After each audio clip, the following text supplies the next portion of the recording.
كي تشوف هاد التصويره خاوتي، هذا 91 سنه، 93 سنه، 79، 94 سنه، يعني تحسبها من الارشيف تاع الحرب العالميه الثانيه ولا من وقت ستالين. هاد الناس هذوم انا نتمنى نعرف بركه واش هي الخطه تاعهم القادمه ل5 سنوات قادمه، خطه اقتصاديه، خطه سياسيه، علاقات جديده مع دول. كاش ما راهم مسطرين كاش نظره قال الجزائر 2030 ولا الجزائر مثلا غير في مجال الدينار. قال يا ودي طاح دينار في السكواره، حاجه سهله. نديروا خطه لسنه 2029 هي رفع قيمه الدينار 10% سنويا حتى يولي يسوى واحد اورو، تولي تسوى على الاقل 10000.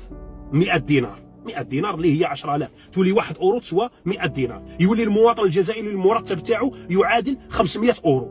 500 اورو نقص في العمله، ياك سهله عادي بالاراده تاعك. تخسر على الشعب شحال؟ 2 ملاير دولار. 2 ملاير دولار دخل اضعافها. هذا اللي راهو يروح للخارج عندك الحق في المنحه 1500 اورو سنويا. العمره، الحج، تروح داوي كذا من 1500 اورو، وعندك الحق تشونجي كذلك العمله الجزائريه في الخارج. معليش نورمال من حق المواطن. خطه مثلا غير في جانب المال، انا نعطيك مثال بسيط، وعاود ترجع الدينار لقيمته الحقيقيه اللي كانت في السبعينات وفي الثمانينات، يعاود يرجع لقيمته الحقيقيه لا فالور تاعو. والرئيس اللي يجي موراك يعاود يزيد يوصل الدينار حتى يعادل 5 ولا 10 ولا مقابل الاورو. ما كان حتى خطه خاوتي، ما كان. صارت ازمه في السكوار، واش دير؟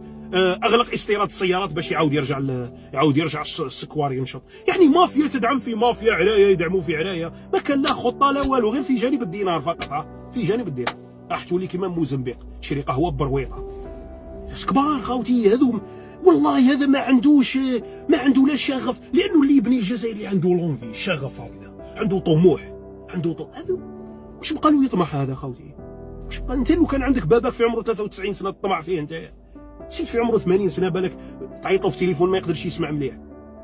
هوايج زوايل والله ما على بالو، بالك واش تعشى البارح كاع. سيدي نختم بحاجه، انا نحير انا على جال هذو تباصي 15 سنه 20 سنه. تخيل يموت ويخنس في قبره وانت مازال في الحبس، وانت مازال جاي للدنيا كيما هذيك الفحله هذيك تاع ورقله اللي تسوى 1000 رجل، هذيك تاع توكرت هذيك اللي تسوى 1000 امام من الائمه هذوك تاع كبار المؤخره اللي ظلوا يلحسوا في المنبر. تشعل داعيه الدوله هو غير على جال شهريه فقط، والزرادي والطعومات وكذا تلقوا هكذا لارير تاعو دايروا سمين منه. انا نهضر في الدوله، ما نهضرش في الدوله انا، باش غير يرب فحله في بونكه تخلص. ايش عارف انا شحال تخلص؟ سمحت في لاباي تاعها ووقفت في وجه طحاحنا والمرخص. وهذو تباصي على جالهم يا رب العالمين. هذه اللي تغيرك عمرك، والله هذه اللي تغيرك عمرك. هذو تهجر على جالهم وتخلي لهم البلاد. نورمالمون هما يهجروا ويخلوا البلاد للشباب باش يبنوها. الشباب يهجر على جال وشنو؟ ليش هاد الوجوه النجسه؟ واحد في عمره 80، واحد في عمره 91 سنه، واحد في عمره 93 سنه، واحد في عمره حياتهم كاع هما عايشين على ظهر الخزينه العموميه. يقول لك النيف والخساره. واش من خساره؟